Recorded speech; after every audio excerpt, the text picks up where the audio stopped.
What up, nerds, and welcome to another big fucking episode of Straight Chilling, the weekly horror movie review show where you chill and we kill, slice, dice, and chop up yet another horror movie. My name is Bob. I'll be your host for the evening. This is episode number 353, recorded on Sunday, January 9th, 2020 deuce. Tonight, we're going to be talking about the first Patreon pick of the year. The movie is Doom from 2005, and it was chosen by none other than Alex K. Before we get into the review, let me introduce everyone else on the show.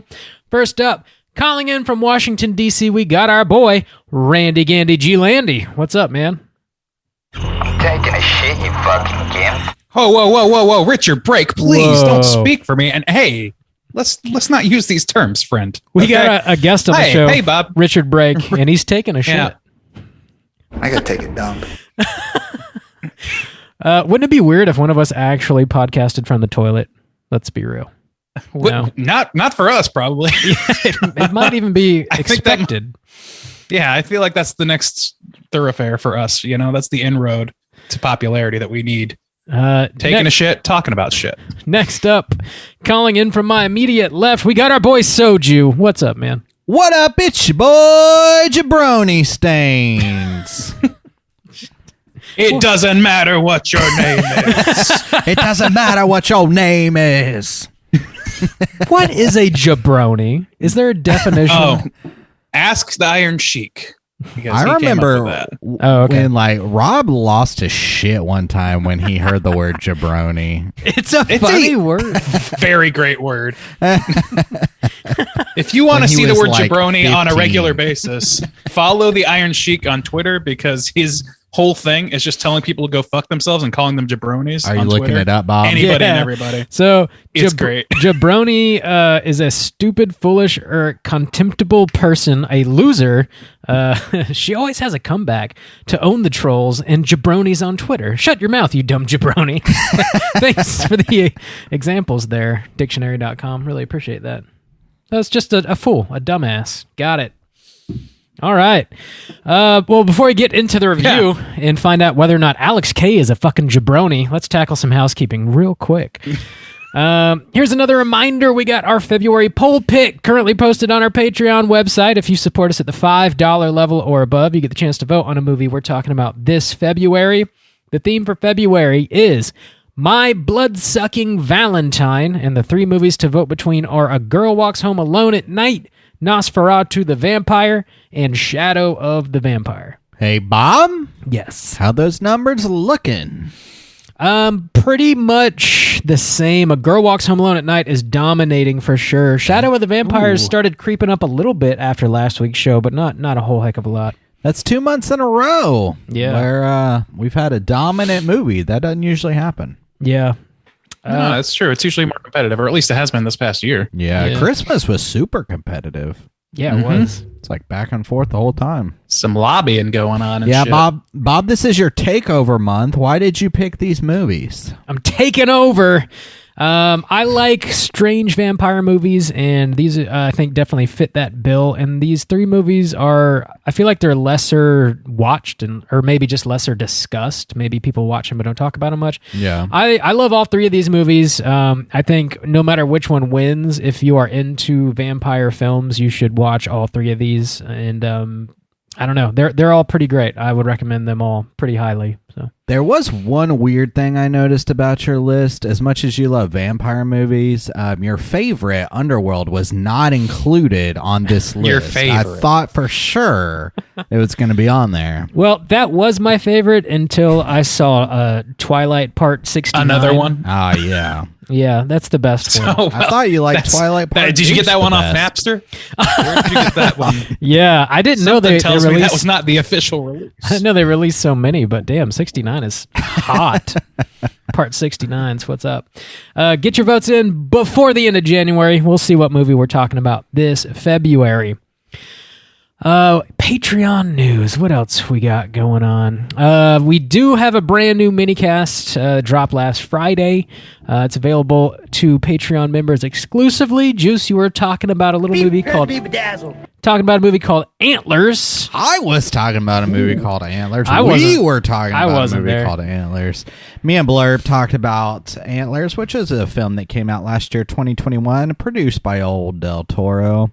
Yeah, it was good. It was a good little back and forth because we didn't have the exact same opinions on this movie. We were a little split, so it was a good discussion. I feel like I know. Me and Bob split? When does that ever happen? That never happens. Never. We are always on the same page. Fact. Especially when we're talking about The Lodge, right, Bob? Great film. It's amazing. One of the best movies ever. I would die happy if The Lodge never came up in conversation ever again.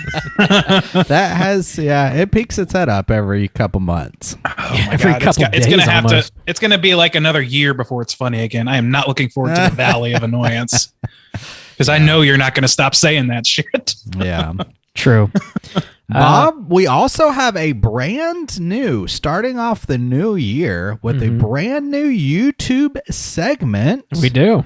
Named after your very own tiki bar, the Haunted Hideaway. And it is yourself telling us how to make tiki drinks. This one inspired by the new movie that's coming out this week, Scream.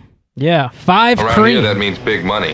Yes, yeah, 5 cream. 5 cream. 5 cream. Coming out. Oh my lord! Ooh, again, a Napster acquisition. I'm 5 sure. creams, the movie. Yeah, tell us. I'm going to watch 5 cream tonight. Well, I am definitely into tiki and obviously horror, and there is a shocking overlap between those two things, and I thought it would be kind of a fun idea to, I don't know, make some new YouTube content about me whipping up cocktails that are tiki and also horror. Yeah. So I'll little juice. We'll be wheezing the juice. I'll be making some original drinks and sharing the recipes with you guys, and I'll also be working through some classics that are also sort of leaning towards the horror realm of things. Bob, I'm pretty excited about this first one kicking off because it's one after my own heart, you know? What's this first drink you're making for us called? I'm calling it Screamin' and Creamin'. Whoa! Shit. An original cocktail named Screamin' and Creamin'. Screamin' What do you and know? Creamin'. All right. This cocktail's screaming and creaming. So, yeah, keep an eye out on the old YouTubes. That's youtube.com/straight chilling podcast. And that will be dropping this week before 5 Cream comes out. A delight to the senses, isn't it, my friend? It was. I got to enjoy the beverage for our watch of Doom, which really helped me appreciate it even more. So, thank you. I'm still downloading my cocktail. Thank you for that, Bob. It's in the email, Randy. Check it out. Fuck. Virus scan, you know? Jesus. I think that's all we got going on. You guys have any other housekeeping? I think my house is clean. All right. Oh, yeah. Clean as a whistle. This house is clean. All right, let's jump into the main event. We're talking about Doom, and we're kicking it off with the back of the box. What's on the back of the box? Bob, I see you possess a Blu-ray. Yeah, Bob, you possess this box because it's in my hand right now. I can't believe it. I have it. I bought it just for this show. Just for this show. You know what's fascinating to me is on the cover of that, it has the 2 headlining stars of Carl Urban and The Rock, but their last names are highlighted, so it looks like it says Urban Rock. It really does. I feel is very much a dad genre of music to come. Urban Rock. It's like that Run DMC Aerosmith mashup, right? That's where I hear country has headed these days. Country starts making hip hop tracks. Tractor rap. Oh my lord, it's the best. Let's move on from that sad fact. Yeah. Talking about Doom from 2005. This has a runtime of 1 hour and 45 minutes. It was directed by Andrzej Bartkowiak. That's a hell of a name. I probably butchered it. Where's this guy from? I gotta check this out. I forget. It stars Carl Urban, Scandinavia, maybe? Rosamund Pike, The Rock, a.k.a. Dwayne Johnson, whatever his name really is. French for Le Rock. Richard Brake is in this movie. Some other folks. He's Polish. Oh. Good for him. Yeah, sure. We got a back of the box here. Good for Whoa! Holy really? Holy wow! Holy shit! European style. Yes. All right. The plot synopsis in the back of the box is as follows. A frantic call for help from a remote research station on Mars sends a team of mercenary Marines into action. Led by The Rock and Carl Urban, they descend into the Olduvai Research Station, where they find a legion of nightmarish creatures lurking in the darkness, killing at will. Once there, the Marines must use an arsenal of firepower to carry out their mission. Nothing gets out alive. Based on the hugely popular video game, Doom is an explosive, action-packed thrill ride. Thank you, Blu-ray. All right. That was some pretty good by the numbers back of the box copy. Well done, copywriter. Yeah. The only movie I've heard of that this guy has done as a director is Romeo Must Die, which I've never seen. You never seen Exit Wounds? No. With Is that Seagal? yeah, Steven Seagal and is that where he's in the prison? DMX. I don't think so. Oh my God, Maybe. We should cover Exit Wounds on the fucking I don't think I have unless he's in a prison. Should we? No, probably not. Should we? I don't really think it counts. Dude, I saw like when it came out, I really can't remember much. I thought it was neat when I was like 12, but who knows? Yeah, he did. I don't know if I feel good about promoting anything Seagal's involved in, really. Oh, yeah. He did Romeo Must Die, Exit Wounds, Cradle 2, The Grave, Doom, Street Fighter, The Legend of Chun-Li, Maximum Impact, and Dead Reckoning. Maximum Lounge. Wow, man, it's amazing what No Shame can do for a career. Pay the bills, I guess. Yeah. Yeah, I can. I mean, hey, no shade. Get your paycheck, my friend. Well, there's a little shade. Okay. You got me. There's a little bit of shade. All right. Gentlemen, silly question. Had you seen this before? And would you recommend people check it out? Juice, kick us off. Actually, I have quite the history with this film. I had seen it before. I saw it when we all three, I believe, worked at the Regal movie theater as teenagers. Worked loosely. Yeah, loosely. And the reason I watched it is because I was Are on you the telling clock. me you were a teenager in 2005? That doesn't add Well, up. y'all were teenagers. What's with your youthful That's the glow? collective we of you two. Oh, okay. Yes. Anyways, we includes us, but not you. I see. Okay. For some reason, this movie has stuck out. Me and Bob will joke about. I think we watched it together on the clock, if I remember correctly, and we would just joke about it throughout the years. I never saw it again. It's just It's funny because we were watching it again this time and we were like, oh my God, all the quotable lines that we would quote are all from Richard Brake because he's just the shittiest character with the most ridiculous lines though. So that was kind of funny to revisit it. I would absolutely not recommend people check this out. I don't even think the people who enjoy Doom video games should check this out because as far as I can see, this really has like barely anything to do with the Doom video game at all, which within its own right has very little lore anyways. So I played the original, I played one of the old school Dooms on like Mac. I think the one that was eventually ported over for like SNES, which God, I know that was a huge fail or whatever, but I'm pretty sure it was that one that was ported over for SNES. I played that one on like an old school Mac, and then a couple years ago when I had Game Pass on Xbox, they had that new one that came out that like everybody loved, and I played probably about a quarter of it because it's pretty it's fun in that like it's just mindless shooting, but there really is very little story or lore to go with it. Gotcha. It's pretty bare bones. Like, hey, you want a first-person shooter where you blow the fuck out of like demons in hell? That's what it is. And so not an extensive experience, but some. But yeah, I don't even think it would kind of fill that need for people looking for a Doom movie. I don't know. It's pretty generic. I see. I think they just kind of slapped the Doom name on here, honestly. But yeah, I would not recommend. Bob, how do you feel about this Doom 2000? What is that, 5? 5, yeah. Lord. Well, yeah, I saw it once in the theater with you and never since, but I do, yeah, there's a couple choice lines from Richard Brake we'd throw around in casual conversation that we would always chuckle about, but I could never remember anything else from this movie other than a handful of lines.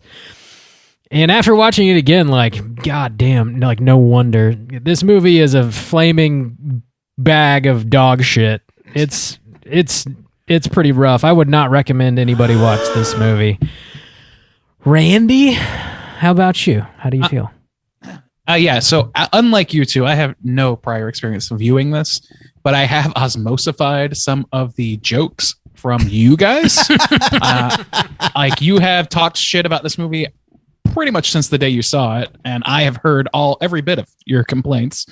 And I'm here to say I am not entirely sure that there is no audience for this. I mean, I'm not going to sit here. I'm going to be like a de facto defender, I think, for this movie on some level, a very slight level, in that I don't know that it doesn't serve the fans of the Doom series well. I mean, maybe they disagree. Here's the thing. My exposure to Doom, it is limited to Doom 1993. That's it. I played through the entire thing. I beat it. I'm not very good at it, so I didn't go to the higher difficulties. But I played the game, and I had a good time doing it. There are parts of this movie that are very evocative of the game in my mind, but I have not played anything that's any of the new stuff. I haven't played what you described, Justin, any of those new like big bangers. Well, this movie came out before those games. Yeah, right. Exactly. Anyways. That's what I was going to point out too. So, at the time this came out, from my understanding, there was Doom 1, 2, and 3. Or Doom 64 maybe, or maybe that's 3. I don't know. But like once it hits like 3, it starts getting confusing, and then they go on a hiatus.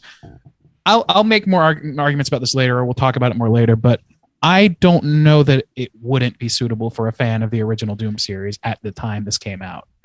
Okay. So I would say recommend to somebody with a fucking time machine listening to our podcast from the year 2005. Sweet. I see, yes. Got it.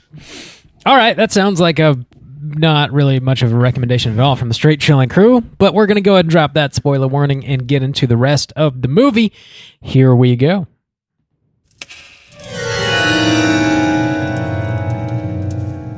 Spoiler warning.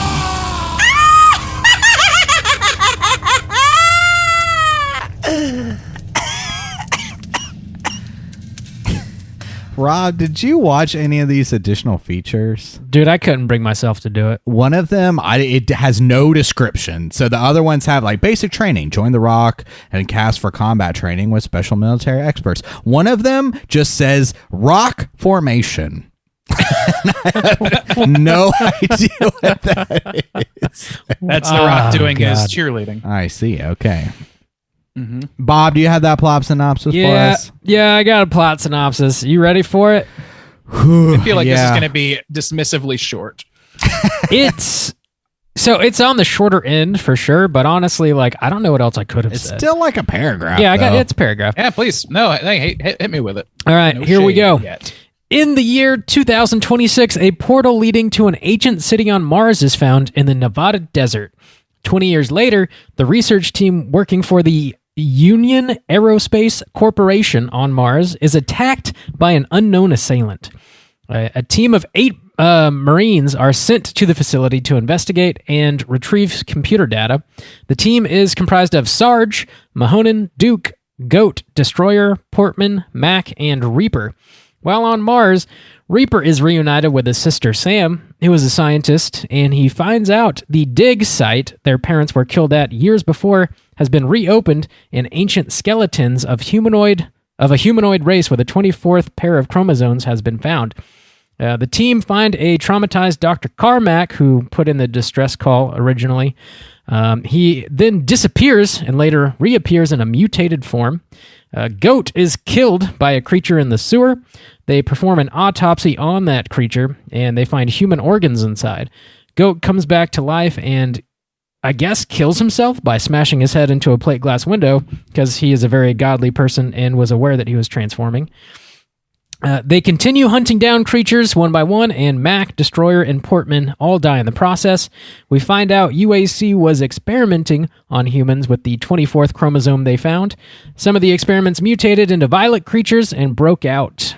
Sam then hypothesizes not all people will become violent who are given the 24th chromosome, just those who are predisposed for violent and psychotic behavior. The people who are generally kind will just become superhumans and be able to retain their humanity.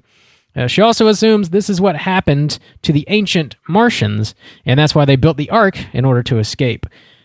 Kid informs Sarge he found a group of survivors, and he refuses to kill them all. Sarge shoots and kills Kid for insubordination. Duke is then killed. Sarge and Peaky are dragged away.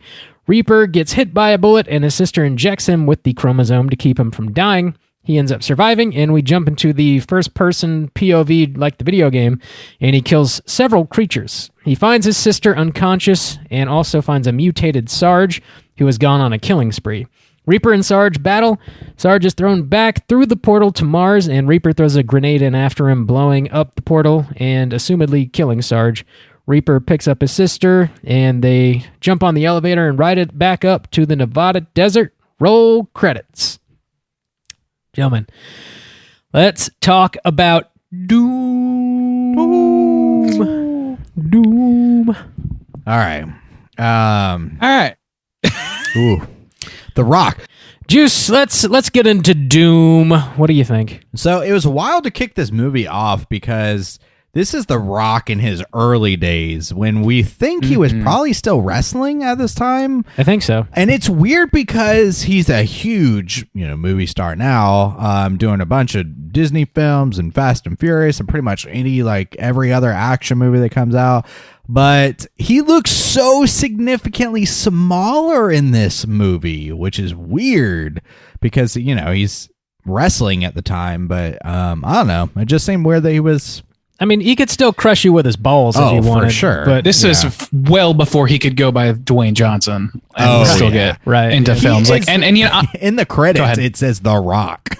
Oh, yeah. Which, I mean, he kiboshed that pretty quickly, I want to say. It wasn't too long after this.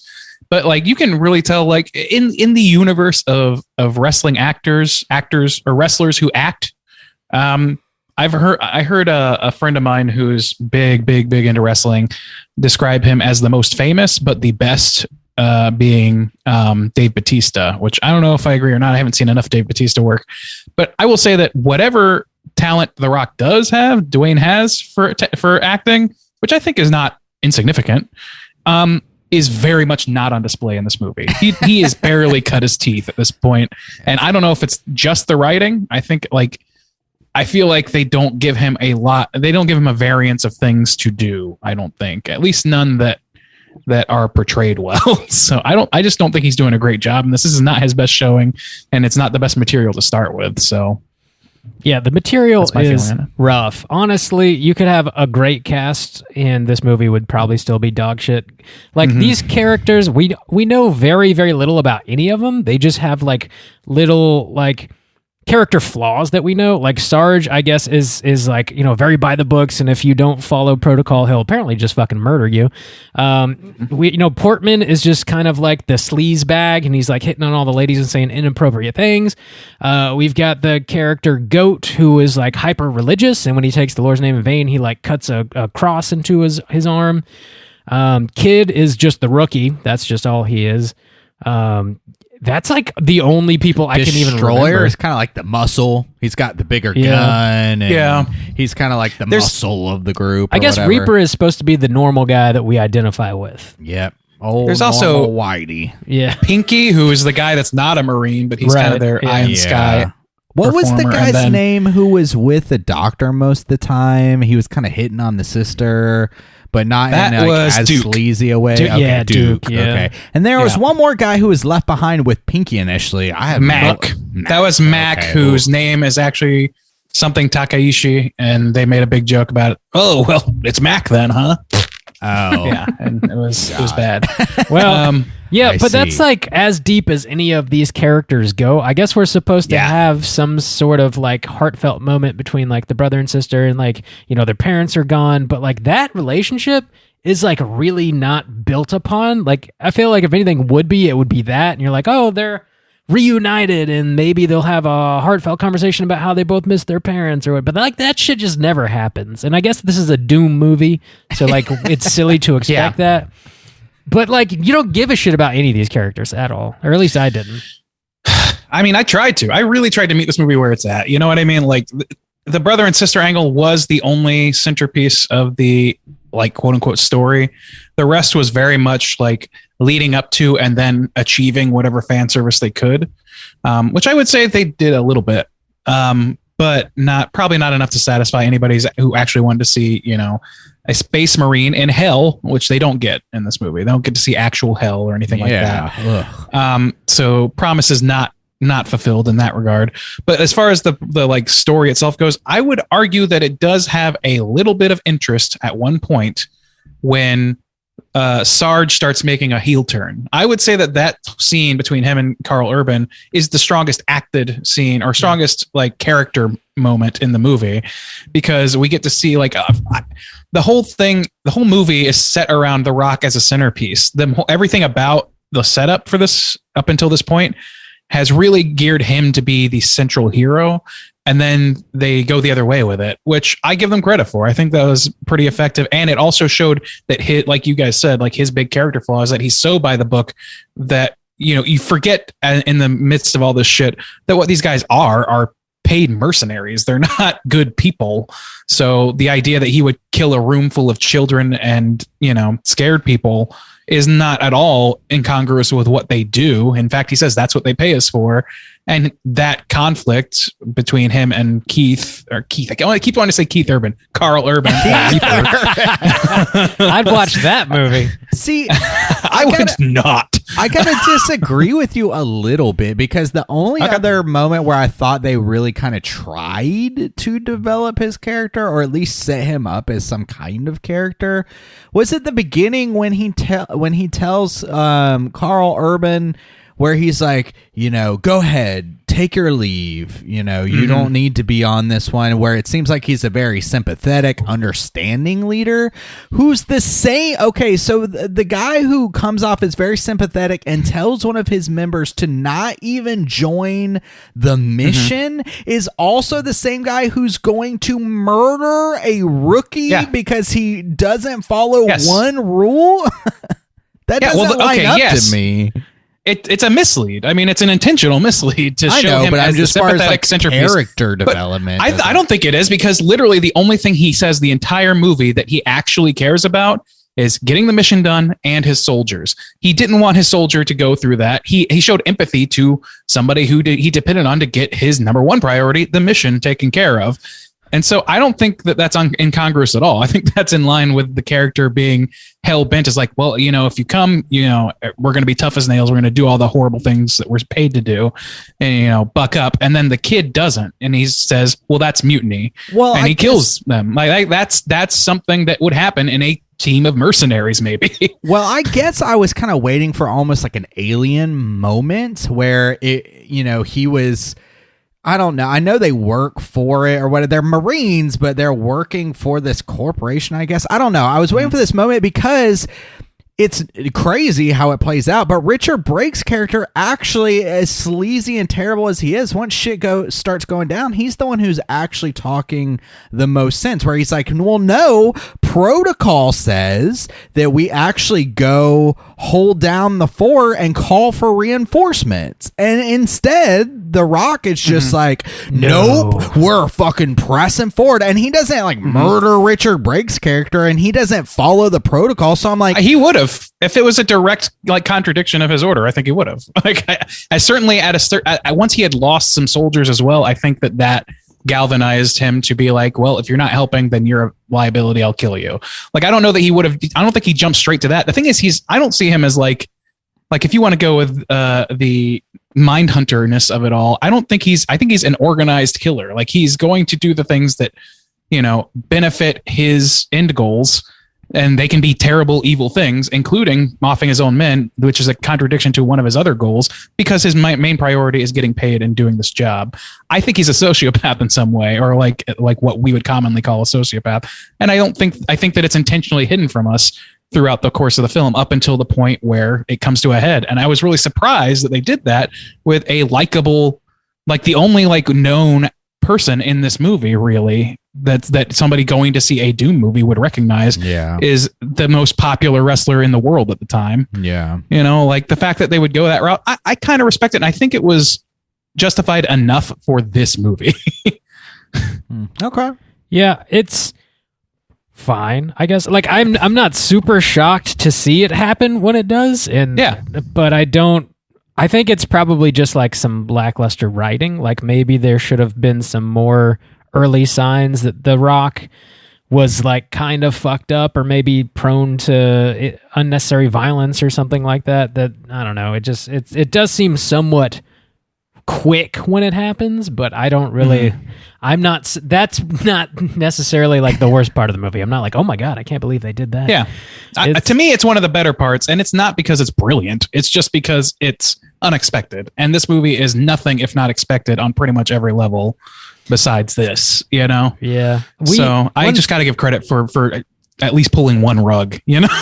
Something that Justin and I noticed was whenever Rosamund Pike's character, Sam, comes on screen, she's sort of like, when she's first introduced, it almost sounds like she's really having to fight her British accent to cover it up. I didn't notice, but sure. And her vowels are like very odd sounding, and I think it gets smoothed out as the movie goes, but like the first couple scenes she's in it sounds really weird. Yeah, at first we were like, what is she speaking? Like it was, we rewound it to like watch it a couple times because we were like, what is she doing? And we looked it up and we're like, oh, she's British, and I assume they could, since they're supposed to be twins, and it was probably hopeless that guy would do any kind of semblance of a British accent. They just made her do the American accent. Huh? He had an Asgardian accent in Thor. So well, I don't remember, but yeah, you know, which might as well just be like Shakespearean English. Yeah, it was weird. It was super weird. Rosamund Pike, man, I want to I feel bad because I've seen her in other things do okay. Like she was in this movie I Care a Lot that I watched recently. That wasn't bad, and she was like incredibly effective as a loathsome, conniving monster, basically. But in this, she is just blank through the whole movie. Like it's just wide-eyed stares and the occasional scream that sounds pretty robotic, if I'm being honest. And I didn't notice like the accent thing, but it's primarily because I was distracted by how unnatural she felt in all of this in a movie that is very much unnatural to begin with. Yeah. I will say, like, if me, somebody who's never played a Doom movie, is going to go watch, never played a Doom video game, is going to go watch a Doom movie, what I would most be looking forward to is like awesome creature effects, like crazy fucking creatures going apeshit. And like you do get a fair amount of creatures eventually in this movie, but they are so poorly lit, and this movie start to finish overall is just so damn dark. You can't even really see what's going on, and you don't have the ability to appreciate these creatures and whether or not they're even like made well. Like I can't even necessarily tell you. Like I was underwhelmed because I couldn't see them. So I don't know. Apparently most of them are practical with like some CGI over top from what I was reading, but like I couldn't even like tell you that if I didn't like look it up. I just assumed they were CG, and that's why they don't show you. Because I did too. Bad. Yeah. I don't know. I was really disappointed in that aspect of the movie because that's really what I would want out of it, if anything. Honestly, the thing is, if they did show more, they would at this time definitely have gone CG. I mean, there's no way that they wouldn't have, and then it would have looked definitively as doo-doo. Well, one of the on some level I'm grateful for that, but one of the biggest disappointments for me as a Doom video game is the setting is boring as shit and doesn't look like anything. They give you one tease of like these crazy guns, and that's it. That was kind of a big disappointment. And they're on Mars, so the setting, they're on Mars, there's supposed to be hell involved, and like that's not really done at all. It's all they make it metaphorical or something. And also too is they essentially turn it into a weak ass Resident Evil / zombie take. I mean, this could easily be switched out and slap Resident Evil on the side. You go to a lab, essentially they're kind of turning into zombies, you know, they're transforming, and if you just changed that they turn into like demon looking things to zombies, it's a Resident Evil-esque ripoff. It's not Doom. They're not demons. I don't know, man. It's well, that's how it was in the game. Like there were zombie monster type things, demons in the game. So it is these are villains that are in the game. Like you can literally find, like there's a whole like stage that is just you fighting like demon space marines. Like, so I don't think that's that part. Like I totally see what you're saying though. It's built like a zombie movie, and it's built like in terms of like the nearest correlation movie wise is definitely Resident Evil for sure. No question about that. I will say that like to me though, they do make some hints at fan service. They fucking like jerk off the BFG, even though they underuse it. They sure as shit make it a sexy sex point, you know? They have like, and probably the best scene for me, my favorite scene in the movie is when they go full apeshit first-person shooter and they show the fucking Carl Urban running rampant throughout this whole place, having the flashing lights, people jumping up at him, like all that stuff. It's not great, but it hits me on that same like visceral, like hardcore Henry level thing. If if a lot more of this movie featured that, I would probably enjoy it more, because that's the action spectacle I expect from Doom. That with like the insane driving fucking heavy metal music, like it's very much hitting that chord of what would pass as edgy in 1993. You know, it's similar to like the Mortal Kombat movie that came out originally, the original one. And it's like, you know, it's dumb and stupid, but it has a few moments and it does enough with the source material to where I feel like not every fan's going to have it, but a few of them will be just happy to see their favorite gun and happy to see the monsters that they recognize. Yeah. Even if they're not explicitly calling it hell, which I think is a huge misstep. Like, why not? Why not differentiate yourself that way? Or even going to Mars and just being in this, like, it could be anywhere, Nickelodeon looking fucking studio. The only reason they use the same 4 rooms like 100 times. The only reason we know they're on Mars is because they say it. There's no way you would know otherwise. They show one shot out a window. One. Yeah. So to be fair to Randy, I was just looking up monsters from 93 Zoom. Yeah. And the basic ass ones, I guess the most basic is Zombie Man, once a Marine or guard-like protagonist, now a green-haired hell-possessed soldier carrying a rifle, weakest of the enemies, and then Shotgun Guy, a bald, more durable zombie in black armor with a shotgun, a bit tougher than Zombie Man. So yeah, okay. And they also like the one, like the first tier of zombie type killer, the one with the spikes coming out of his shoulders. I'm pretty sure that's what like some of the like more evolved versions. I don't know what they're called exactly, but maybe a brown human-sized humanoid demon that throws fireballs. Yeah, they don't throw fireballs, but like that, like I think that what they're slowly turning into in the course of this movie is basically that design. Gotcha. We just don't get to see enough of it to really be sure.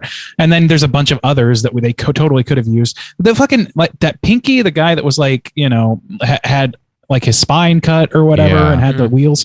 When his monster showed up, I was like, oh shit, they did another monster from the game. But it turns out it was just very similar to a Half-Life monster. So no points for that. Actually, there was the next on the list is a thing called Demon. And in parentheses, it says Pinky. And it says, about the size of a gorilla, this muscular pink brute runs quickly on its 2 hind legs to bite opponents. While not an immediate threat on its own, when in groups, they do have a tendency to try and outflank their targets. So I guess that was based on... Yeah, I can I know that monster and I'm looking at it now because I looked it up. I guess they went for that, but because Pinky didn't there's no point to Pinky being like split in half then. Yeah. At least the other way, it looked like the 2-legged thing, no arm monster from Half-Life whose name I'll never know, like that shoots green shit at you or something. Like it looks a lot more like that than it does like this creature. It's just bipedal, you know? Yeah. I was really disappointed in the BFG situation. Like you said, Randy, there's like a few nods. Like the build up for the BFG is fucking big, man. And he finally gets the gun and he's like, oh shit. And then he shoots it once and then like nothing happens. And then that's He didn't even hit anything. He didn't hit They anything. never hit anything with the fucking BFG. Also, what an underused, like, massive sucks. piece of that game that people fucking love, and they just kind of throw it away. It was They so lovingly craft its appearance, and then they just fart it out. Like, yeah, I was kind of pissed about that. Well, it also blows a big ass hole through apparently a space station on Mars, and it doesn't matter. I guess. Yeah, don't worry, it was so a back that's room. It was a fine. back room on Mars. Also, I just like, I mean, come on. I'm just frustrated by the idea, even in 2005. Come on. The idea that you're in a futuristic space station and you have to go through this maze of demon zombies to access data on a computer. Like, what? Download that shit. I don't know, man. You wouldn't download a car from the Mars. The Mars. Well, cloud. if it's secure shit, then maybe. I don't know. I'm making too many apologies for this movie's figuring it out, the inner workings of. I can make it make sense, but that's not my job. Really. Yeah, and then also I guess the cop out that literally everyone we've seen up until this point of like the 10% is your soul, and nobody. So literally all the scientists and all the Marines and literally like all the people trying to survive in quarantine that are infected by demons are all just the biggest pieces of shit, and this one Marine who thinks he's a piece of shit is the one redeemable person who gets to have superhuman. No, I don't know about that. I don't know if they whatever. say that. I have a problem with it, certainly, but I think that it's implied that like the children and like that one lady doctor that helps and is sent away early in the movie, whose brother who was killed. Like they don't turn, and then like you see one scientist who's just dead, and with two of them next to each other, and they come back later, and one of them's gone and is transformed, but he has not. Okay. So I think that what it's saying is like, depending on how good of a person you are, you're either turned into a monster or you're turned into a mega person who can do cool shit. But the problem with that is that we see like every single one of like you think about the one person we saw who killed themselves to avoid transitioning into a demon was the guy who was like the only character trait he had was being godly, pious, as he killed people. So I mean, he was pious. So taking that into account, like that might mean nothing or whatever, obviously, but because he's still killing people. So you say something, okay, so it's a mislead because he's still killing people. He's still a piece of shit, but he does this one good thing. But then Reaper doesn't change. He's doing all the same shit this guy's doing. He's killing all the same people for the most part. Like, it's not internally consistent logic. And I guess for Doom, that's supposed to be fine, but it just kind of sucks because why even lay the groundwork if you're not going to follow it? Well, they sold Richard Brake's character as a piece of shit. So it makes sense if like Richard Brake turned into a demon. Like, okay, we've seen this guy be a piece of shit. Or even sense. The Rock. Once he makes his heel turn. Sure. That makes sense too. Okay, but everybody... Yeah, well, that's the thing is I don't think everybody does. I don't think that's true, but I think that who they decide is worthy of being a mega person versus a demon is really shoddily figured, and it's just you're not supposed to look at it too closely, and that's our job. So we are, and it sucks. Since we just talked about The Thing, I've got it fresh on the brain, and I keep like comparing this movie to that. There's an autopsy. Oh God! There's an autopsy scene in this movie where they're cutting over one of the creatures and they pull out like human organs, and they're like, "Oh, these are human and normal as fuck," just like The Thing. I was like, maybe that's a nod to The Thing. I don't know, but then also like these people start turning on each other, and you're like, "Well, we're supposed to be a team, but like I don't know, maybe I can't trust all these motherfuckers, especially if they got the chromosome. Maybe they'll turn into a piece of shit, or they'll turn into a superhuman that's like really cool and is going to help me out or whatever." Like, you don't really know which way it's going to go. I don't know. I just kept thinking about The Thing. Also, Speaking of John Carpenter movies, Yeah. I might add, this is like somehow a worse version of Ghosts of Mars. I think I'd much rather watch Ghosts of Mars. Oh, interesting.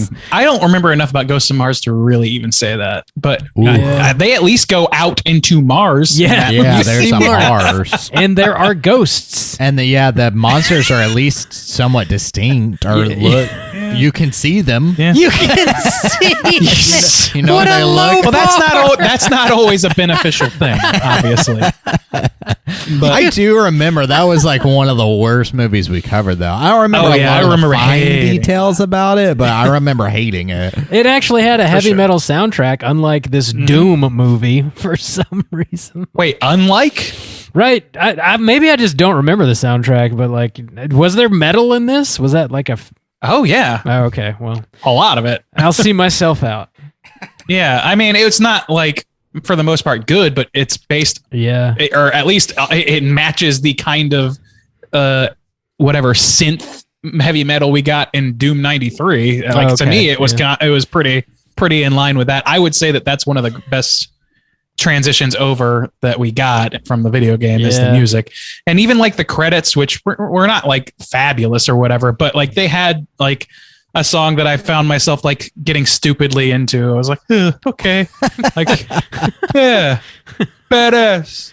Like, Dude, I'm about to watch Ghosts of Mars Dude, again. we're looking at Ghost of Mars screenshots. can you guys focus on the movie we're reviewing? Ice Cube is wearing red camo pants, which I guess makes sense because you're on fucking Mars. Yeah. Corbin, you need to shut the fuck up! Nice. Well played. There was some like metal band that John Carpenter hired to do the soundtrack for Ghosts of Mars. I can't remember who it was now. Is I don't know. I guess it doesn't really matter. We're not reviewing that movie. I don't know. I feel like this movie could have been really badass if it had really laid into the BFG stuff, if we were able to see the monsters.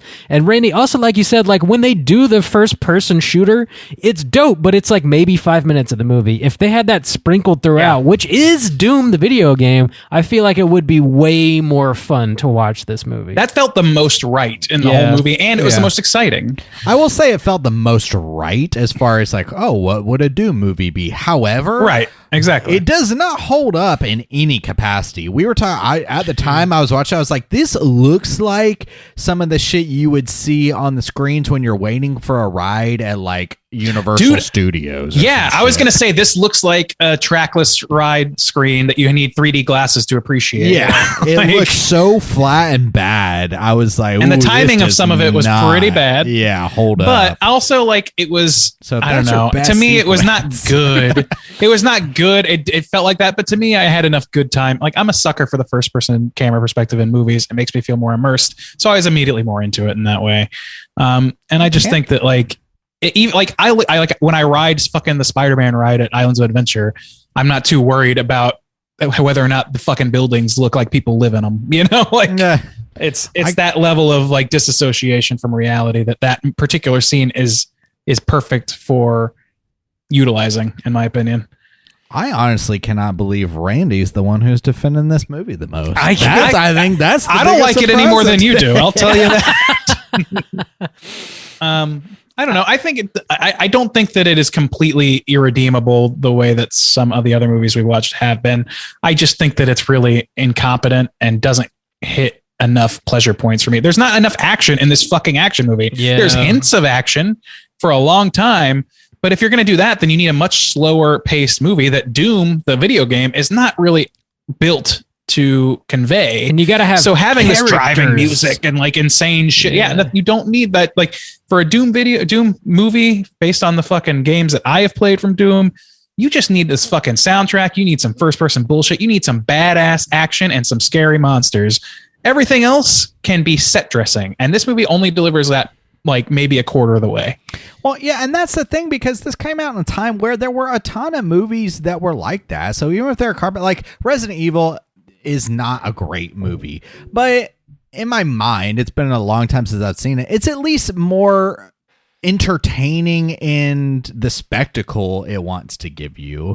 You know, we always joke about Underworld, but at least again it kind of knows what it is and what it should be and gives you those things for entertainment value. I didn't feel like this one really did in an effective way. I felt like it could have been ramped up like even a Ghost of Mars or something. Like, take it to the max. Take it to the limit. I just felt like for what this should have been, for as ridiculous as Doom games are and can be and are notorious for, you know, this feels so bland for a Doom movie. It definitely does. And I think part of that is because they didn't go full blush into the hell aspect. They just made hints at it. And, you know, even the end of this movie is clearly, to me, supposed to be setting up a sequel, which I think they did eventually come out with Doom Annihilation, something like that, which is weirdly like the exact same sequel title as a Mortal Kombat. But, which is of the same quality level. It was like 15 years later, though. And so it was completely unrelated. But I think what they were like, well, if this is successful, then we'll do what came next.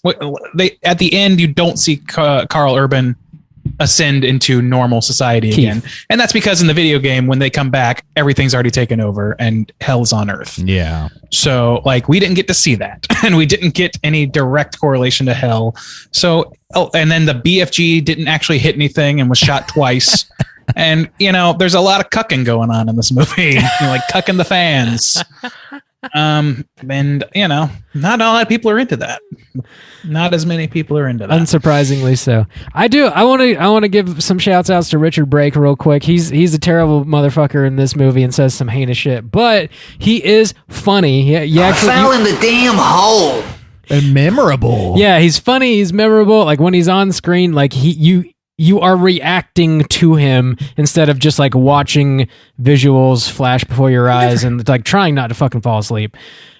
Also, like, I've only seen him in a handful of movies and like half of those are Rob Zombie movies, but I feel like he's like typecast as a piece of shit. Like, I don't know if I've ever seen him be like a good dude in a movie. I haven't. He's got that kind of face. Yeah. That's the thing is like, I've never seen somebody who just looks like he should be in a Rob Zombie movie. He was in Batman Begins. He's the guy who kills Bruce Wayne's parents. Yeah. Joe Chill. Yeah. He was Joe Chill? Of course he was. I think he's got like a menacing smile to him, you know, he does, yeah. And that's what got him the fucking role or not got him, but like that's why he was the perfect casting for Rob Zombie's 31. As much as I hate that movie, like, yeah, he was perfect for that role. Here's some of the movies because he just has that look. He's going to be in the Monsters movie. Rob Zombie's Monsters. Oh, wow. Okay. He was in Batman Begins, Doom, Munich, The Black Dahlia, Hannibal Rising. Good for him. Yeah, Halloween Deuce. Oh, my lord. The ambulance. Oh, the zombie one. Okay. I was really? Rob Zombie one. No. Water for Elephants. Thor: The Dark World. No, never saw that. I saw it, but I don't know. I would love to see him. He's an elf guy. Oh, he's in one of the Kingsman movies. I think the first one. 31. Oh man, he's Mandy. He's the chemist. Oh yeah, and Mandy. That's right. Oh yeah. 3 from Hell. He wasn't completely loathsome in that. He was in a Tremors 2020 movie. Tremors Shrieker Island? What the Yeah, I don't think we need to pay attention to that. Maybe we should and he's gonna be at the Virtuoso last year. I don't know what that is. And the Monsters this year. Oh, God. I've just only ever seen him in roles, for the most part, that lean into what I think that the casting director noted about him on day one, which is, man, you look like you would fucking stab somebody in an alley and smile and laugh about it. Like, that's a typecasting thing, you know. And no shade to the man. I don't want to like rip on somebody's appearance or whatever, but like he's got a look that is easy to adapt in that direction. Mm-hmm. Oh, he's also in there's Game something of I remember. Yeah, Game of Thrones. He's the Night King. Yeah. Oh yeah, there's something about.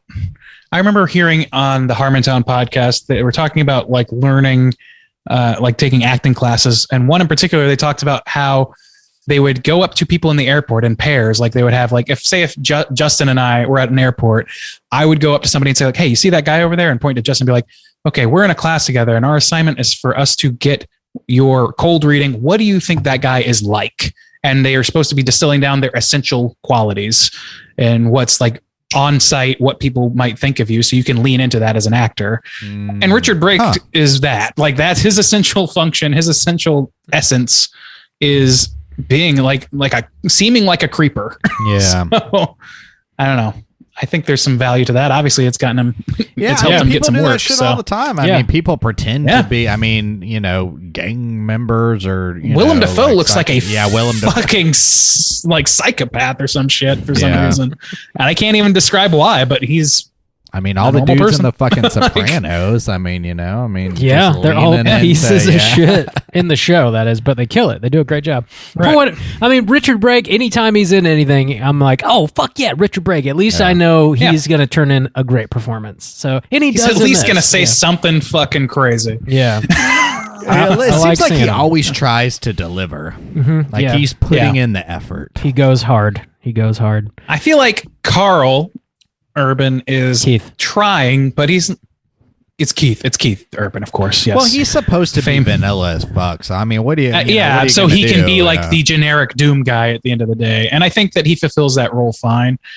But I just like the pathos doesn't work for me. The scene where he's like looking out the window and he's hearing like his parents' death, it immediately made me think of that scene from fucking Team America where Gary is remembering his parents getting ripped apart by monkeys at a zoo. And it's just like hearing it in his head. I don't know. It was very stupid. Oh, we need to cover that movie. Team America. Just anything, really. We're going to cover C-SPAN footage. Damn. True horror, really. Gentlemen, is there any other points you guys want to hit before we go ahead and rate this thing? What's left to say? The silence is overwhelming. Yeah, the soul is in our DNA, boys, or whatever. Our soul's in our DNA. I am going to drop a deuce on everybody. That's what I wanted to say. Drop a deuce on everybody. All right, well, let's go ahead and rate this thing. So like we mentioned in the past, we're doing something new this year for the You Pick movies. This movie, again, was chosen by Alex K. And if you do sign up on Patreon and you choose a movie for us to talk about, we encourage you guys to send us an email to read on the show with your own thoughts and rating, or you're also welcome to call and leave a voicemail with your own thoughts and rating, sort of like we do towards the end of the show. We kind of wrap everything up and rate it out of 5. Alex sent us an email, so we're going to go ahead and read that and see what Alex thinks about Doom. I don't know why I volunteered to do this. I always fuck it up really bad, but here we go. You got this. Hey, what's up, guys? Alex here to give you my review on Doom, starring The Rock. I want to start this by saying that I grew up with this movie. Saw it for the first time when I was 11 or 12. At the time, it was all about Halo and first-person shooters for me, so big dudes with even bigger guns taking on hordes of aliens or demons. Most of the visual effects remind me of a video game also, but that first-person sequence will always be badass. I'm really surprised with how well the practical effects look. All the monsters look slimy and grimy. However, The Rock's makeup at the end reminds me of a shitty werewolf movie. Yeah, we didn't even talk about that really. But honestly, you can't tell what the fuck is going on because most of the camera angles are weird and how many dark moments there are. The editing is poor and distracting. The score or soundtrack with the random drum solos going on in between the heavy metal riffs at random non-climactic scenes are just dumb. The plot is lacking a bit, and the idea of a virus choosing to infect someone because you're good or evil is not too happy with the setting either. You're on Mars and show like 2 minutes of landscape throughout the whole 2 minutes of landscape throughout the whole movie and refine everything too dark, damp corridors and shit covered rooms. The dialogue is really bad, but hearing The Rock say fuck every 10 seconds makes up for it. Crazy to see Carl Urban, Rosamund Pike, and The Rock before they got big. Dude has his own tequila brand, TV show, and stars in every movie that takes place in a jungle. God bless the 2000s. Oh, God. Anyways, I'm giving this guy a 2 stars, mostly based off cool practical effects, big guns, and straight nostalgia of watching this as a kid. Thanks, guys, for the pick. Keep chilling. Nice. Thanks, Alex. Thanks for being hard with us, guy. Appreciate it. Good thoughts for sure.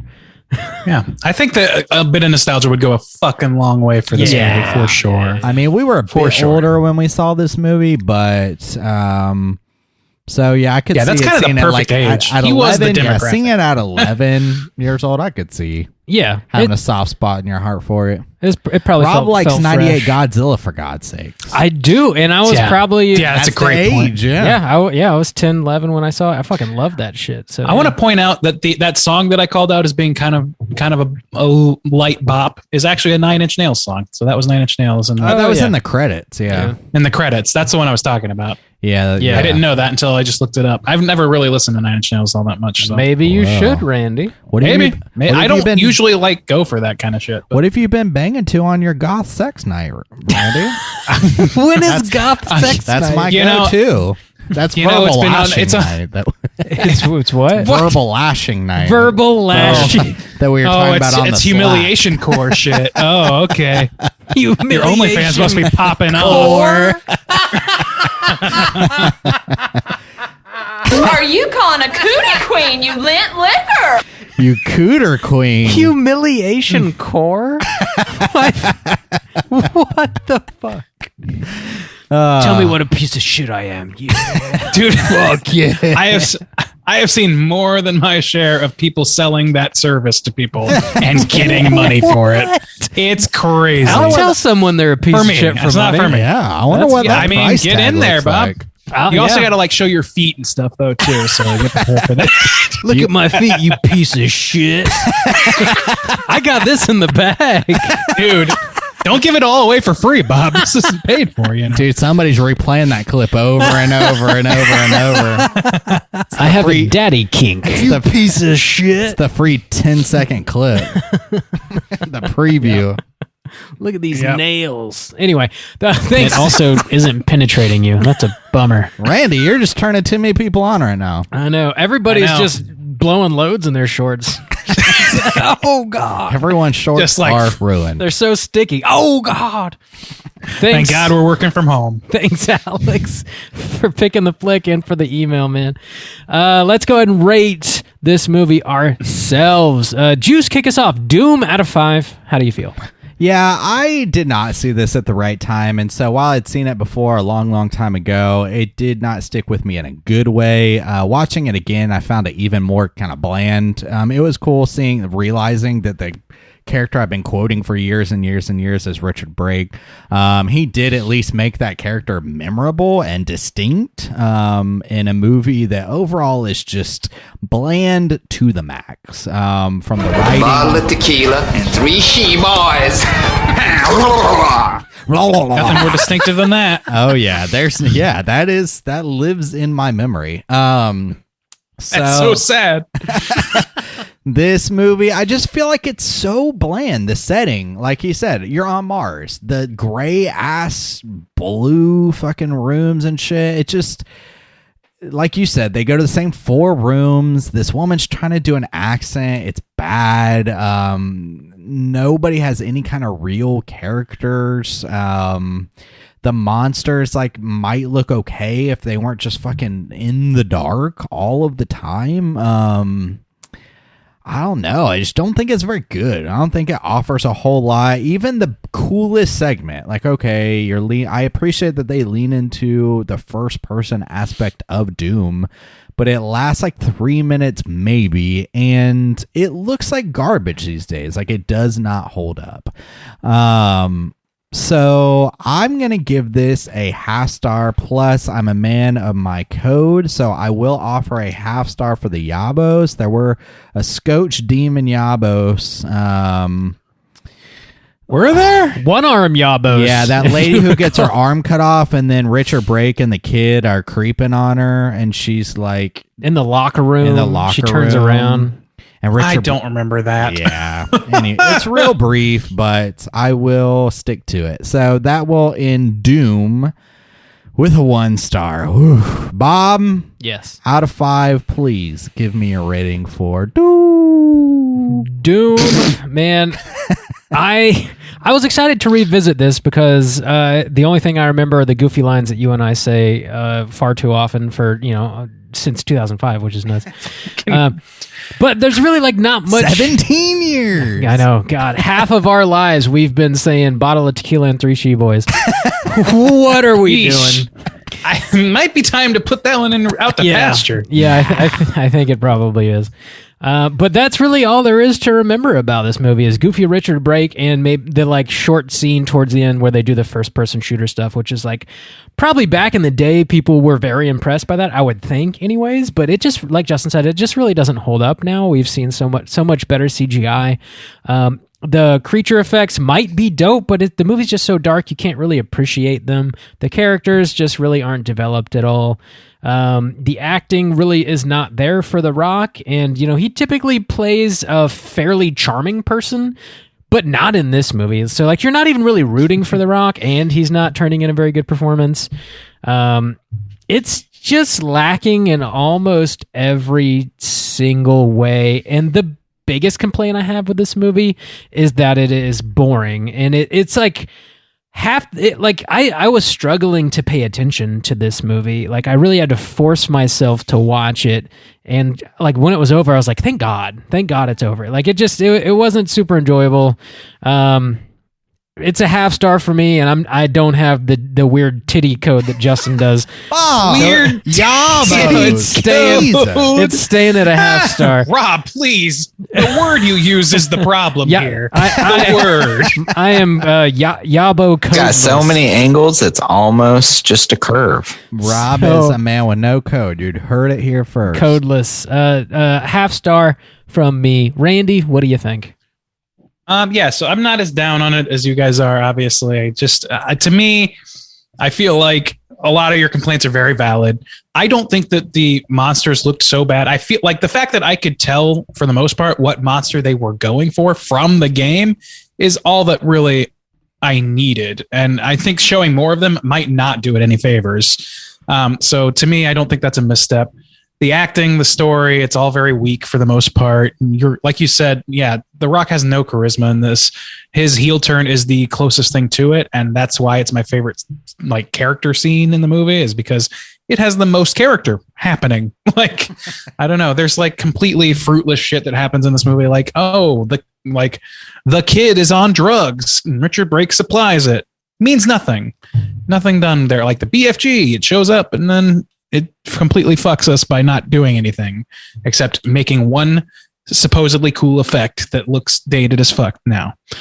I really still like that first person shooter scene. I don't think it looks as bad as you guys seem to, but I think because it's like it enters that kayfabe, glasses off sort of just let it happen. And it's all like, I like to immerse myself in it. It's like riding one of those like pretend roller coasters that's just a pod that you see a screen, and to me that's cool.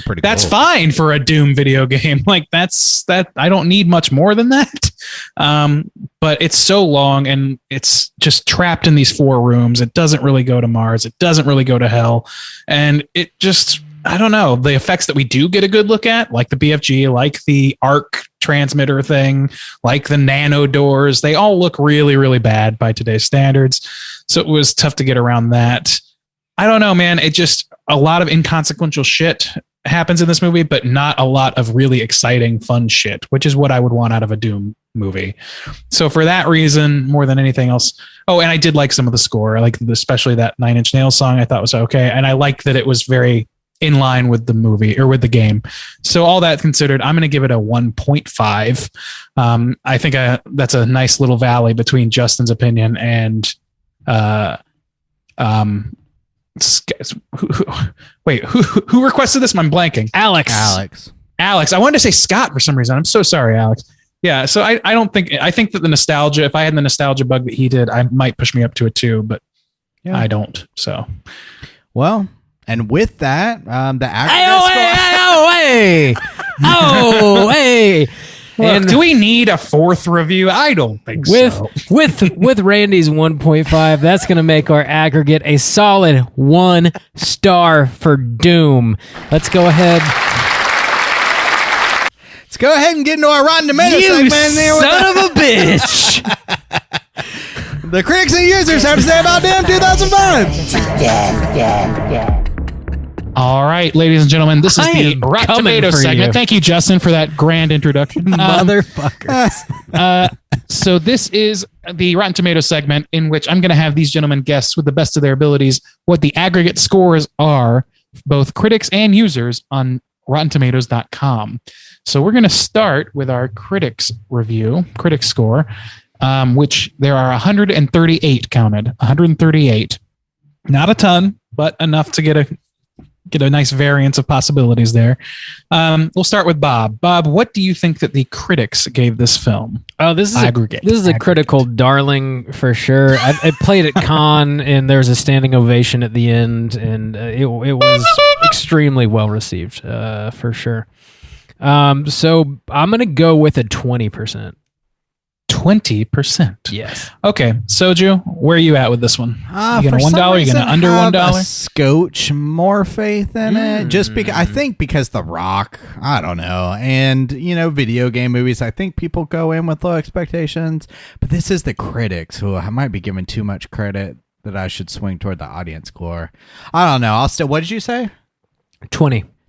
I'll go higher than that. I'll say 35, just to make it spicy. 35%. All right. Well, it was not spicy enough. 18% is correct. So I'm going to take this one. Oh, damn. So yeah, you made a classic mistake there, which is to assume that The Rock means bankable. Yeah. In 2005, not the case. They very much thought of him like they do most wrestlers turned actors as a bit of a punchline. Yeah. So did not have the respect he now has. Fair enough. Miscalc. The critics' consensus reads as follows. The FPS sections are sure to please fans of the video game, but lacking in plot and originality to please other moviegoers. I think that is plenty fair. Oof. Myself. All right. Let's go over to the audience score. There are over 250,000 audience scores. God. Significantly more, so a bit of a crapshoot maybe. We'll see. We'll start with Soju this time. Where do you think the audience fell on this one? Maybe I'll just stick with my gut and say that it's going to be way higher than the critics, but not too high. So I'll stick with my 35. All right, 35. Bob, where are you at with it? I think I'm still going to go lower with a 33. 33. Yeah. Wow. Unprecedented times we live in, gentlemen. This is a tie. The correct percentage is 34%. Wow. No shit. I don't know if that's happened before. I don't think it has. So. That's nuts. I should have just said tell you what, 34. I know. $1 I think you down. guys. I thought 33 was weird, but I'm glad you picked it now. I think you guys earned this. Hell yeah. Hell yeah. Hey, you had the. Hell yeah. Congratulations, Thank gentlemen. you. You've had those bumps all along. Damn. Oh, yeah. I just hate you. Yeah. We usually get the toilet or the baby. Right. Oh, yeah. Yep. Which I know you love. All right. Yeah. So that's our Rotten Tomato segment. Well, actually, let me really quickly. This one should, I feel like, have some prime comedic reviews. Let's hope that we get a funny one here. Let's see. What might have made for exciting action scenes tend to become mechanical exercises and first-person shooter monster blasting. That is not funny at all. Bastard, you son of a bitch. First-person shitters. Oh, man. Characters keep disappearing and reappearing without explanation, and comic moments and moral messages. Don't do drugs. Genetic tampering is wrong. Jar against the action backdrop. I don't think there are many moral lessons in this movie at all. I don't know. This guy's giving us way too much credit. Don't do drugs. I guess. Movies inspired by computer games always seem to be more about merchandising than art, and this big screen adaptation of the groundbreaking shoot 'em up does little to dispel that view. Okay, well, I gave it 3 shots and none of them were all that funny. So shit 'em up. Doom is a disappointment all around, it seems. Poor Doom. Well, did you look up trivia? Yeah, dude, I did. I sent it to you. Thank you, Randy, for doing your job. Wow. Let's go ahead and jump over into some trivia. It's totally time for trivia. There it is. Why do I even do this segment? Just because Randy gave it up. Because I didn't want to anymore. I'm about to pass along to Bob. He's looking it up anyways. Yeah, Bob, you don't do enough. Yeah, I'm doing the Cooter segment next. Get to God work. Damn. All right. Here's some Doom trivia Bob looked up. Edgar Wright and Simon Pegg were approached to polish the script's dialogue, but declined. Oh, They said nah. That's a damn shame. No. It couldn't have hurt. Yeah, It might have hurt their careers though. So I don't know. Okay, this is interesting because of a little rivalry that's popped up over the past few years. Arnold Schwarzenegger was considered for the lead. Vin Diesel was offered the lead, but turned it down. Dwayne Johnson was offered the role of John Grimm, but turned it down in favor for Sarge, stating, "For some reason, I was drawn more to Sarge. I thought Sarge was, to me, more interesting and had a darker side." Okay. Well, So he picked that. he had things to do. Yeah. Wait, who's Grimm? That's a plus. Who's Grimm? I don't even fucking know. Who That's Sam and Reaper's last name is Grimm. Okay, I gotcha. Okay, so the main. He Gotcha. could have been the main. All right. Monsters and creature effects for the film were created by Stan Winston Studios, supervised by John Rosengrant. The visual effects were supervised by John Farhat. Farhat? The film... John Fart. Farhat. Farts. BM Farts. John Fart. Hi, I'm BM Farts. Fucking Tim and Eric. I gotta watch Tim and Eric tonight. I'm sorry. Supervised by John Fott. The film included 350 effect shots. The work was shared between two companies. What, Rob? Why'd you pick It is this? such an easy button to press on Bob. It's like you make a fart or poop joke, and Bob is incapable of moving on. Bob is off camera losing his shit. Listen to this Behind the scenes. Oh, shit.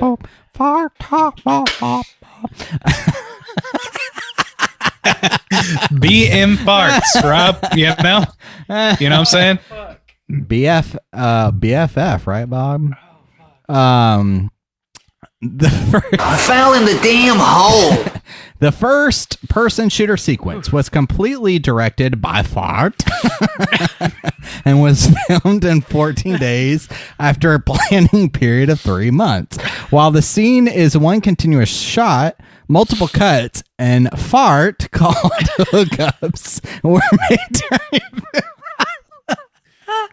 I gotta take a dump. Oh, shit. Randy's delivery really fucking killed me. Oh, man. Fart stated, "You can do it more. You can do it by moving a camera and passing something and cutting." I don't know. We totally fucked up that one. I don't know what he's talking about. Are we gonna even be able to move on? Are we gonna have to just move segments at this point? The film score was composed by Clint Mansell, upon which he produced a remix of the 9 Inch Nails song "You Know What You Are," which was used in the film's ending credits. Okay. So he remixed it. It was still his work, though. Yeah. John Carmack, who is the co-founder of software and co-creator of Doom, spoke favorably of the film, stating, "I liked it. Nobody expects a video game movie to be Oscar material, but I thought it was a solid action movie with lots of fun nods to the gaming community." Fair enough. In 2009, Johnson described the film as an example of trying and failing to do a good video game adaptation, and that it was a cautionary tale of what not to do. There you go. Yeah. Wow. God damn.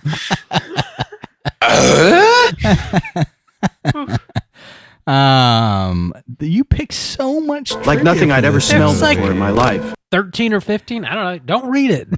When Samantha Graham unlocks the door using the electronic keypad, the keytones played are the 5 iconic notes from Close Encounters of the Third Kind. Okay. Oh, look at that.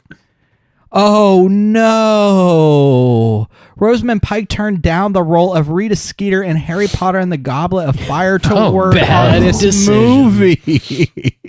That's such a better role for her. Holy shit. Not even just more successful, but like, that's right in her wheelhouse. And also 3 movies had already come out before that. You know how big Harry Potter was to do how Harry Big Potter was. I gotta think there was more to the decision than a creative decision. Like maybe it was just not gonna work for whatever reason, logistically. Rob might need to take a break. I'll host from now on. You know, John Fart also did the effects for Nutty Professor, if you can believe such a thing. I think that's enough trivia. Okay. And The Mask. Damn. Good for him. Mr. Farts knows what he's doing. Mr. Farts knows how to make it nutty in The Nutty Professor. John Fart. Let's go ahead and get into our Cooter of the Week.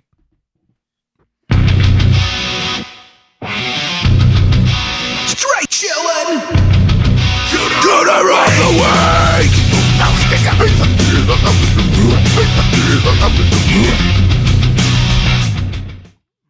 Bob, you need to mark that time down for the clip reel right there. The PM Fox.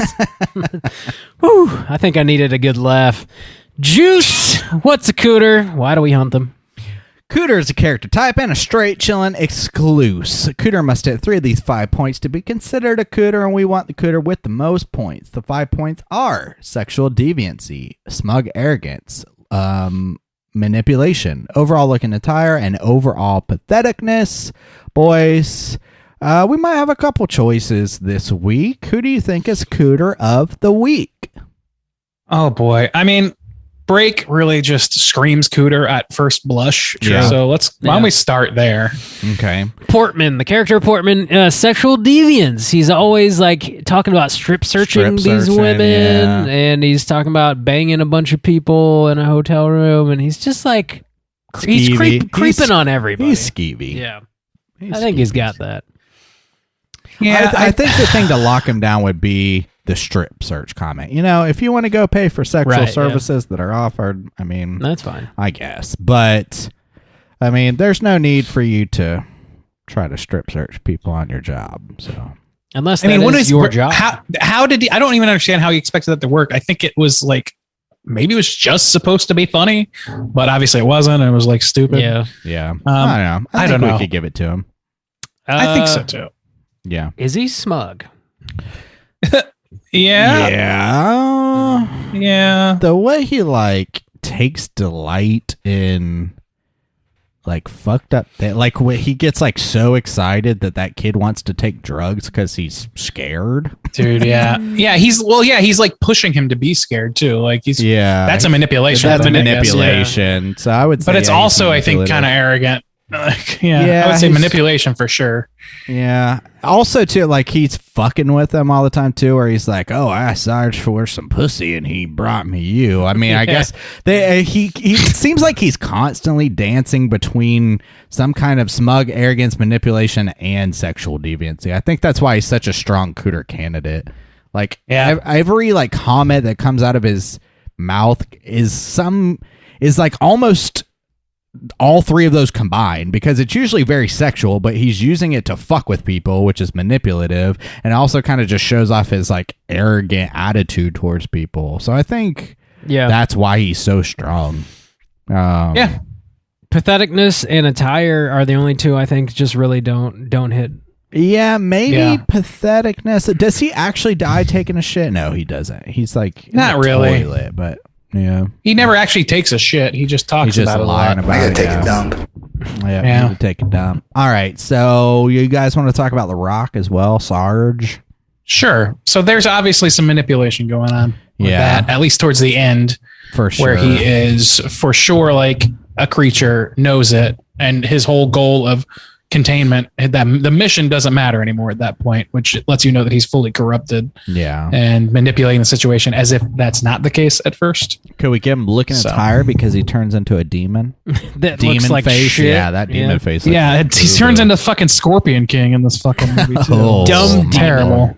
Yeah. He is smug arrogance. Yes. Oh, arrogant as fuck. So I would say he hits manipulation, smug arrogance, maybe looking at tire for his bad makeup. There's no sexual deviancy. No, There's he's no not on that patheticness. scale. Yeah. He's pretty balls to the wall badass throughout the entire movie. So I think Richard I don't Brake think pathetic. still kind of edges out.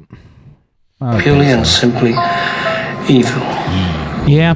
Yeah. I think it's Brake. I don't know who else to like that we would even put up at this point. I think that those are the obvious ones. Yeah, that'd be about it. I think. Yeah. Yeah. I think we're rolling with Brake. He's the stronger choice. I feel like he's still not like a super strong choice, but he's definitely the best choice in this movie. Yeah, he's weaker than he seems because he just really gives off a vibe, and the vibe is hard to pin down once you actually get to the nuts and bolts of it. So, but still. Yeah, I think it's definitely Portman, old Natalie Portman's brother, Dick Portman in this movie. We got him. Let's go ahead and let our hair down. We're talking about what we've been watching this week. Hey gang, what you been watching? Randy, what you been watching? Not a whole lot. Just been a lot going on. I've started this week. My New Year's resolution is to read at least one night a week as opposed to watching something after hours, after work. So I've been reading my best friend's Exorcism, which I'm about halfway done with. Sweet. How do you like it? So far, it's all right. It's all right. Yeah. I mean, I'm having a hard time sort of like telling where it's going with stuff. I'm not sure what tone is supposed to be striking. I think it's supposed to be like pretty tongue in cheek in some ways, or at least very evocative. It's clearly supposed to be evocative of like 80s slasher movie type things or horror movies, and like Satanic Panic stuff is in the mix and all this stuff. So, I mean, but I don't know if it's really hitting. It hasn't caught me yet, I don't think. So, like I said, I'm about halfway done. It's really only just starting to get to the meat of things. But it's not bad. It's like, it's the setup. It's the setups that are going on are pretty all right so far. I don't know. I'm being hesitant with it, I guess, but I'm going to finish it. It's part of the resolution. Other than that, I watched Not Another Teen Movie for the first time in many years. Wow. Which is still a very fucking funny movie. I will stand by that. It's pretty dated in a lot of it.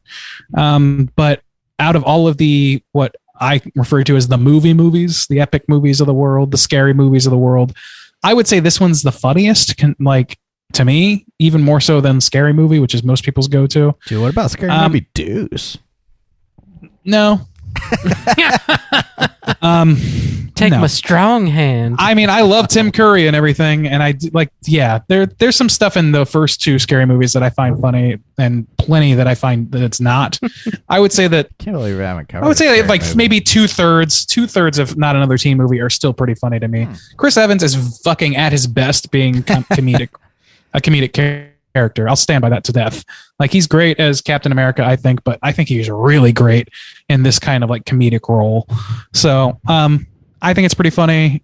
I don't think that a lot of those jokes would pass muster these days, but all that said, I think it's worth a retread. And then last but not least, I just before recording this watched a documentary called Dear Zachary, which is a true crimey documentary from 2008. And I've heard was quite sad, and I had to really rally to be prepared for this podcast because this is extremely fucking sad. Damn, dude. Yeah, it's like I don't do a lot of weeping, but I cried during this thing. Wow. It's and which is crazy because when you start watching it, I had heard that it had the reputation for making people like really like sad, and when I started watching it, it seems like almost like I don't know. I don't want to. It's a little mean to say it's like a little amateurish feeling, but it feels very not modern in terms of documentaries.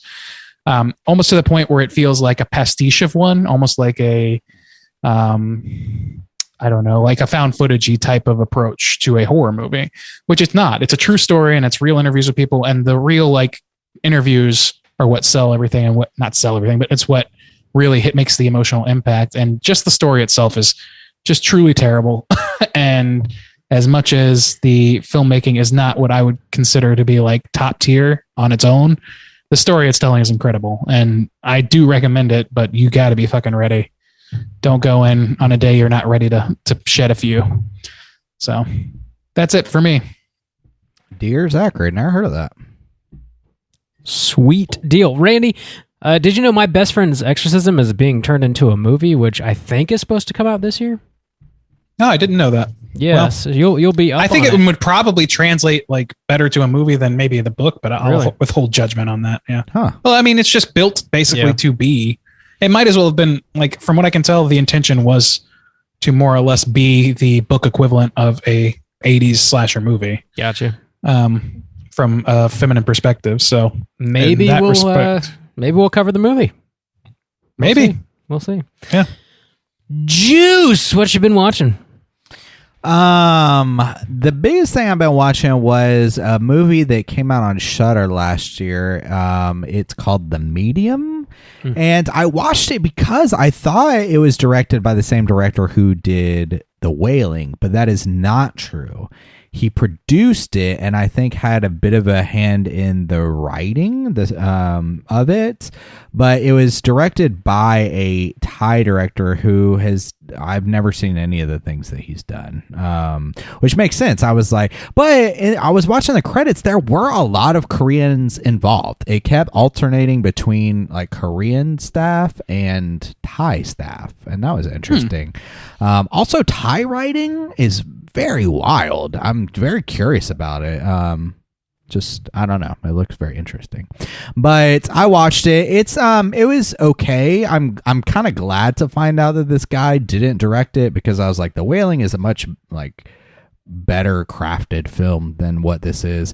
But it's a found footage film, so it's limited in its medium anyways. What I would say is it feels like a blending of oh my God, my brain just went out. Paranormal Activity. It's a blend of Paranormal Activity and that sequence from VHS 2 about the Thai cult or whatever.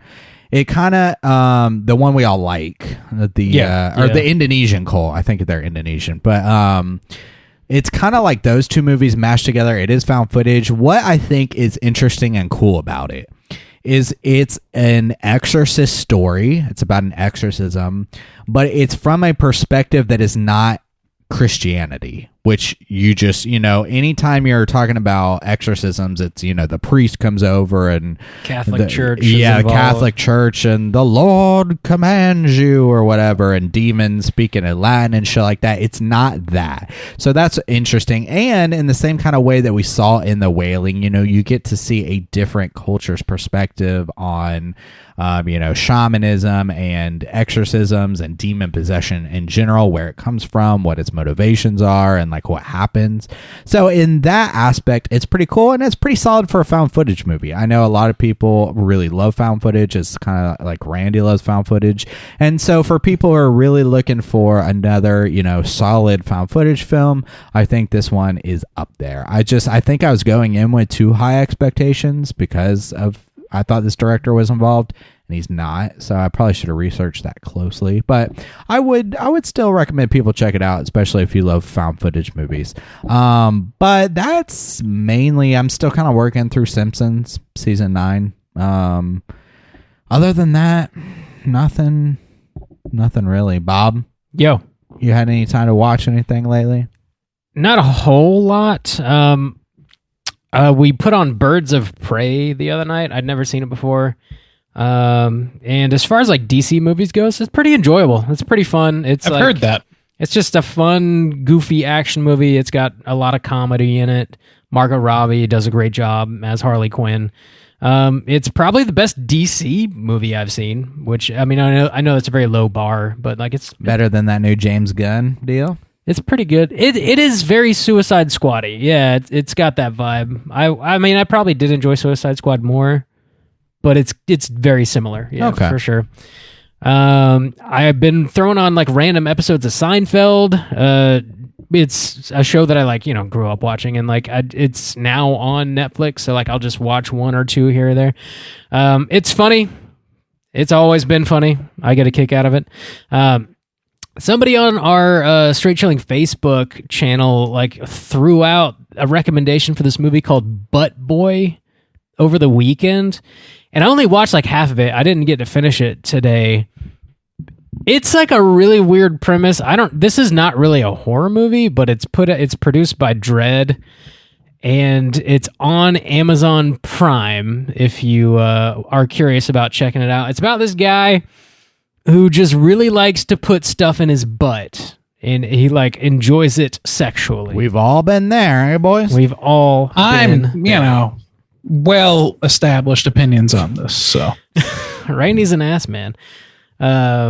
This guy puts stuff in his butt, and he is also he joins AA for it. He's like addicted to putting stuff in his butt, and like while he's in AA, he becomes somebody's sponsor, and he's sponsoring this guy who is actually in Alcoholics Anonymous because he's addicted to alcohol, and he is a detective, and the detective eventually gets called out to investigate a missing child and reports to this like big office building and finds out that his sponsor, the guy who puts stuff in his butt, works there. And what has happened is this dude has put a child in his butt and the child's gone missing.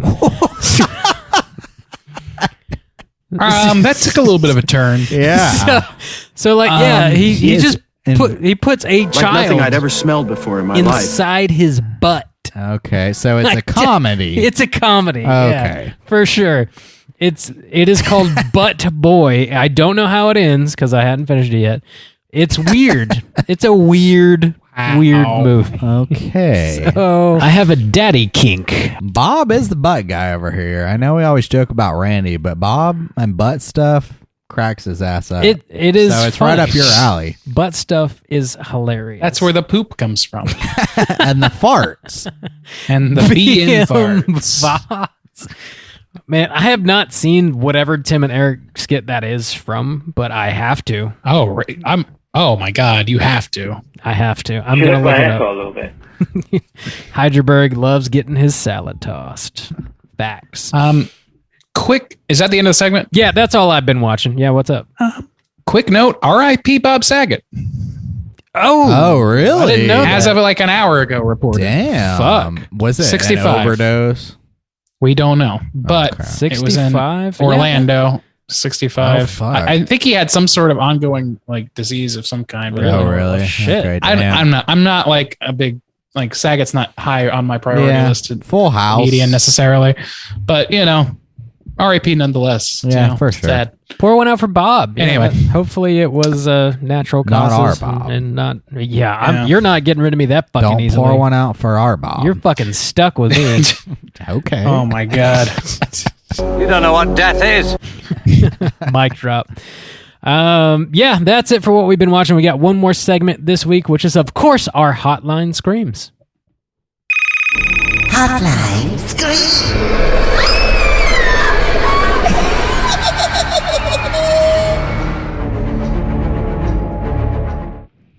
If you are listening or would like to call in and leave a voicemail to be featured on next week's show, hit us up at 904-638-3231. We got one voicemail this week. It is from our mystery caller once again. Let's hear what she has to say. Hey, girl bosses. So I just listened to y'all's Deliverance episode, and I actually didn't know there was a rape scene at all. I don't know how I missed it, but I had just heard it was like a fucked up movie. And it finally showed up for a streaming site, and I was like, yeah, let's go. However, I did actually end up spoiling it for myself because I was trying to look up one of the actors, and then I read known for his graphic rape scene, and I was like, oh? So, didn't see that coming. And I'm also going to answer the questions that you guys had posed for that week. So, the candy question for Halloween candy, fuck Twizzlers, fuck Tootsie Rolls, and fuck that one house that handed out toothbrushes when I was 6. And then as the next week's question, y'all asked about Halloween costumes. My favorite was when I wanted to be a cheerleader from the Black Parade music video when I was like 13.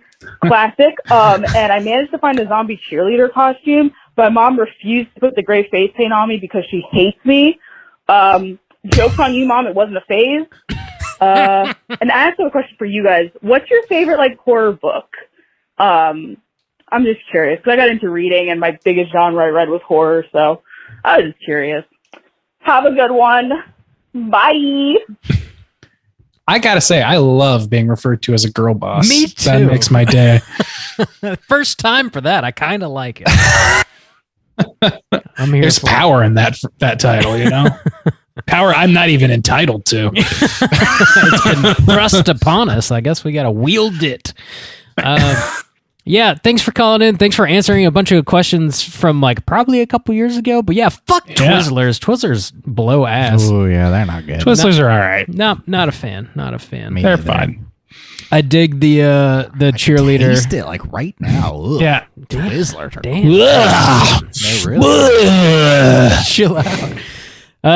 Dope costume, dressing up as one of the cheerleaders from the Black Parade music video. Fucking cool. I'm about that. Not a huge My Chemical Romance fan, but I dig that. That's pretty. I'm so dope. glad to hear you're going into like year 20 or whatever of your phase. Congrats. Yeah. Happy birthday to that phase. Yeah, keep rolling. Roll right into that shit. Horror books. What have we been reading? Randy, you literally just talked about a horror book you've been reading. Is there anything else? That's one actually leads into one of the things. I haven't read a whole lot of horror. Like I'm not a big reader, which is the reason that I'm doing this New Year's resolution is to try and remedy that a little bit. I read a lot as a kid. I just don't do it a lot anymore, and I haven't for some time, despite still acquiring new books on the regular. So the only thing I can think of off the top of my head, horror book wise, that wasn't a children's book explicitly, is It, which I enjoyed fine, and I don't think I need to do any legwork describing at this point. True. Yeah. So, I haven't even done any Stephen King outside of that.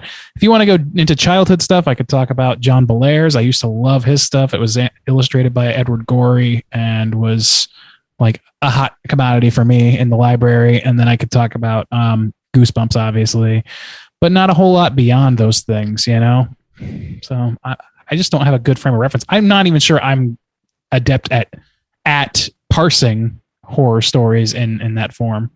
So I guess we'll find out. Keep reading. Yeah, that's the only way to find out, really. Juice, you got any recommendations? Yeah, I used to read a lot more. Like before I moved to Korea, I used to read a lot, and I had this phase where I wanted to read, I think it was in the first year or two of our podcast, where I wanted to read a lot of the horror classics. So I have read like Frankenstein, Dracula, the Island of Dr. Moreau, or whatever that one is. Yeah, that's right. The Picture of Dorian Gray, Dr. Jekyll, Mr. Hyde, Edgar Allan Poe stuff. So just those kind of old Victorian style classics. I read a lot of those. I've never even read like a Stephen King book. I enjoyed reading Goosebumps a lot when I was younger too. But other than those classics, I don't have like a huge frame of reference either, honestly. I past several years, I just have not been reading hardly anything at all, let alone horror books. So I don't know. I mean, I like those classics. They're interesting to see kind of where some of the lore comes from and how some of the cultural stuff plays into it. So that's interesting, but I don't know. Those just the classics, I guess. Bob, how about you? I don't like to read fiction, really. It like bores me, which is kind of weird to say. I prefer to read nonfiction.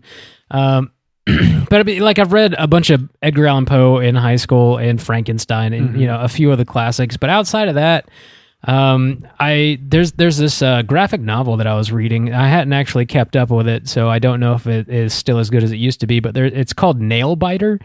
It's a really interesting story about like this town that just inexplicably like a ton of serial killers have come out of over the years. And the town itself sort of like cashes in on that. And there's like, stores that open up and they sell like weird serial killer memorabilia and like t-shirts and stuff. Like the town's famous. It's known for all these killers. And people will like, go take tours and like look around and stuff.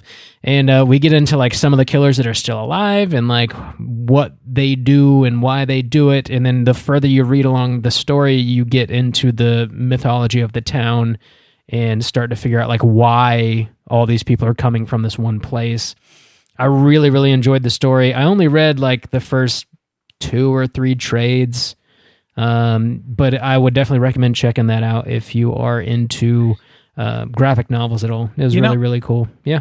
I didn't even think about graphic novels, but it's worth mentioning that, and I think you've read some too, Bob, that the old Bish gave us both some Junji Ito not long ago, a few years back now, which I found to be great. And I don't think that's a hidden secret anymore. I think the word on Ito's out in the world at this point in America. So, I mean, I'm not, I don't think that I'm doing, I don't think that I'm blowing anyone's mind with that revelation, but I do want to call it out because it is one of the few things that I've read that was really good on the horror level. And a lot of it had to do with the illustration more than anything else. So maybe it's not what you're looking for, but it's great. So yeah. Also, Lock and Key. I really enjoyed reading Lock and Key. This show didn't do much for me, but yeah, that came out with like a second season. I remember doing a review on the first, like a mini cast, and I just haven't even touched that second season. I liked it like well enough, but I just haven't been interested enough to go back. Yeah. Yeah, so hopefully there's a few recommendations for you, some cool stuff to check out. Obviously, we need to read more. Again, if you're listening, want to call and leave a voicemail for next week's show, hit us up at 904-638-3231. Do you guys have any prompts for next week you want to throw out there? Yeah, tell us about your book recommendations, please. Yeah. Yeah, join our book club on Slack. Yeah, we got a little book club going. Yeah, well, yeah, I mean, I just kind of want some recommendations. I have a list of books that I know I want to try and read, but I'm always adding to it. House of Leaves is on there for me. I've heard a lot of good things about that. And I don't know. I just want to see what other people have on the agenda. Something, that's truly unsettling and not necessarily a pastiche is more what I'm looking for if I'm going for horror and books. So I don't know. If anybody's got recommendations, please do. Call us up. Gotcha. All right, yeah. Books it is. Books. Recommend books for Randy to read. That's going to do it this week for the Straight Chilling crew. We're going to be back next week with a brand new show. Like always, we're going to be talking about Scream. 5 Cream. Scream 5. 5 Cream. You know what they call it? We were talking about movies that just name themselves the same thing. The Thing. From 2011, which is called The Thing. That's true, yeah. Sons of bitches. Like, call it something different. It's confusing. The remake, I mean, it's a remake. The pre-thing. No, it was a prequel. It wasn't a remake. It was kind of a remake, though, is what I've heard. Like, I don't know. There's kind so many... but not. Well, I mean, think about, like, A Star is Born has been made, like, 30 times, and each time it's with different storyline, except somebody becomes a star. True. That's the only thing that's consistent. The difference is though, like Scream is literally a sequel to the movie Scream. Yes. So it's like fucking confusing. That's where it gets confusing, is when it's like definitely part of the lineage. Yeah. It's all canon. It's just the movie with the same fucking name. Maybe it's a remake of the original, but it just has the same cast. That's older. Mind blown. I don't know. I'm excited. Sure. I'm excited to see what they're gonna do with this. I've stayed away from like full blown reviews of the movie, but there was a screening of it, and some people were putting out like their first like very general response to the movie, and it's like overwhelmingly positive from what I've seen. Cool. So I don't know. Hopefully, it's a great way to start the year. Every theater that screens the new Scream movie, David Arquette himself comes in and murders one of the attendees. That's how that has to work. I have to assume the meta has finally reached reality at this point. I don't know. I'm definitely looking forward to it. Slam your eyeballs into Scream. Get ready for next week's show. Until then, please rate, review, and subscribe to us on iTunes or on Spotify. You can follow us on Twitter at STR8_chilling, on Instagram at Straight Chilling Podcast. You can send us an email through our website, straightchillingpodcast.com. If you want to join in on the daily Slack channel conversations, hit us up on one of our social media outlets, and I'll send you a link so you can do so. We got a book club on there. We trade recipes. We do all kinds of cool shit, and also talk horror, of course. If you want to learn how to make a tiki drink, check out our YouTube channel. That's dropping in a few days. I think that's it. Until next week. As always, all you mother truckers, please keep chilling. I am going to drop a deuce on everybody.